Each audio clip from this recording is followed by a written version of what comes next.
भला ही करना पड़ेगा। तुम्हारा बुरा भगवान भी नहीं कर सकते। कहते नहीं भगवान तो क्या नहीं कर सकते, बोले भगवान बुरा नहीं कर सकते, तुम्हारा राम राम करो। भगवान की भगवत्ता ही ठंडी पड़ जाएगी, राम राम करने वाले का भगवान भी बुरा नहीं कर सकते। आप लोग कहेंगे उदाहरण दीजिए, एक कथा प्रसिद्ध है ना, काशी नरेश वाली कथा, याद है कि नहीं? काशी नरेश को कह दिया कि तुम विश्वामित्र जी को प्रणाम मत करना। अब तो ठाकुर थे, तुम ठाकुर काशी नरेश हो, तुम क्यों प्रणाम करोगे? छत्री थे वो तो, उन्होंने नहीं किया। बड़े दरबार में नारद जी की लीला, विश्वामित्र जी को अच्छा नहीं लगा, भरी सभा में हमको प्रणाम नहीं किया, सबते कठिन जाति अपमाना। उन्होंने राम जी से कहा कि आपके दरबार में बहुत अनुचित बात है। क्या? भाई सभा में तो वंदनियों का वंदन करना चाहिए, मुझे कोई वंदन की भूख नहीं है। पर काशी नरेश ने वशिष्ठ जी को प्रणाम किया, सबको प्रणाम किया, आपको प्रणाम किया, मैं वहीं बैठा था, मेरी तरफ हाथ तक नहीं जोड़े। राम जी गुरु अपराध से क्रुद्ध हो गए, तुरंत राम जी ने 3 बाण तरकस से निकाल के रख लिए। बोले कल सूर्योदय नहीं देख सकता है काशी नरेश, मैं उसे दंडित करूंगा।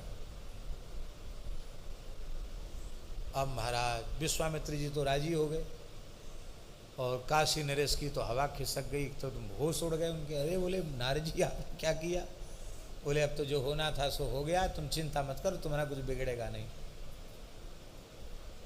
हम उपाय बताते हैं। क्या? बोले तुम सीधे हम ले चलते तुमको अंजनी माता के पास, चलो। हनुमान जी बड़े मातृभक्त हैं, वो माता जी की आज्ञा राम जी की आज्ञा के जैसी ही मानते हैं। तो बस माता जी बड़ी वात्सल्यमयी हैं, चरण पकड़ के रोने लग जाना, अब बस एक ही शब्द बोलना, त्राहि माम पाहि माम रक्ष माम, और कुछ मत बोलना। क्या हुआ, क्यों हुआ, क्यों त्राहि माम पाहि माम, इसका रहस्य मत बताना, वो तो सब हम बता देंगे, लेकिन तुम तो केवल चरण पकड़ के रोना, बस इतना ही कहना, त्राहि माम पाहि माम रक्ष माम मातेश्वरी। ये लीला दिखा सकते हैं आप, बढ़िया लीला है, ये नाम महिमा की बहुत अच्छी लीला है। आप दिखा सकते हैं, पिताजी चाहें तो लिख सकते हैं इस लीला को बढ़िया से, लीला करने योग्य लिखी जा सकती है, लीला बहुत अच्छी लीला। तो चरणों में प्रणाम किया, करीब चरण छोड़ो भाई, चरण छोड़ो। बोले नहीं, त्राहि माम पाहि माम रक्ष माम। तो माता ने कहा अभय हो जाओ, अब त्राहि माम पाहि माम में और अधिक नहीं सुन सकती, निर्भय हो जाओ, तुम्हारा इस ब्रह्मांड में कोई अनिष्ट नहीं कर सकता। बताओ तुम्हारे इतने दुखी होने का क्या कारण है? अब नारद जी, वो तो रो रहे थे, नारद जी ने वीणा बजा के सब बता दी, ऐसा हुआ ऐसा। अरे तो चक्कर में पड़ गई। राम जी अनंत कोटि ब्रह्मांड नायक सर्वे, अब कैसे होगा? बोले कवन सु काज कठिन जग माही, जो नहीं होए हनुमान जी सब कर दे। आज मंगलवार है, आज मंगल है कि नहीं? बोलो हनुमान जी महाराज की। बोले ठीक है, हनुमान जी आएंगे अभी, बस हनुमान जी को कह देना, सब बात बन जाएगी। माता जी ने कहा हनुमान को तो मैं कह दूंगा, हनुमान जी बचा लेंगे। जैसे ही हनुमान जी ने आकर माता जी को प्रणाम, रोज आते प्रणाम करने, माता जी प्रणाम। राम जी सो गए, इसके बाद हनुमान जी माता जी के पास पहुंच, पवन पुत्र तो है ही, एक क्षण में पहुंच गए। अब माता जी की थोड़ी चरण सेवा करते हैं, कुछ राम नाम सुनाते, कथा सुनाते हैं, तब वहाँ से आते हैं। माता जी प्रणाम किया। अब माता जी उदास क्यों? बोले भाई कुछ मत पूछो, बहुत दुखी हैं हम भीतर से। क्या बात है? बोले पहले वचन दो कि तुम हमारे दुख को दूर। अरे माता जी आपका तो प्राण देकर आपके दुख को कष्ट को मैं दूर करूंगा। बोले मैंने एक शरणागत को अभयदान दिया है, उसका बाल बांका नहीं होना चाहिए। कौन है वो? बुलाओ भैया आओ। अब इस सब घटना तो हनुमान जी बोले ले साहब। माता जी बड़ा धर्म संकट है, मेरे इष्ट आराध्य श्री रघुनाथ जी ने 3 बाण निकाल के रख लिए, इनकी एक रात की उम्र बची है, सूर्योदय होते ही जैसी आराम हो जाएंगे, खत्म हो जाएंगे, ऐसे कैसे? बोले अब ये तुम जानो, तुम्हारा, तुमने हमको वचन दिया है और मैंने इसको वचन दिया है भय देने का, तो मेरे वचन की रक्षा करना,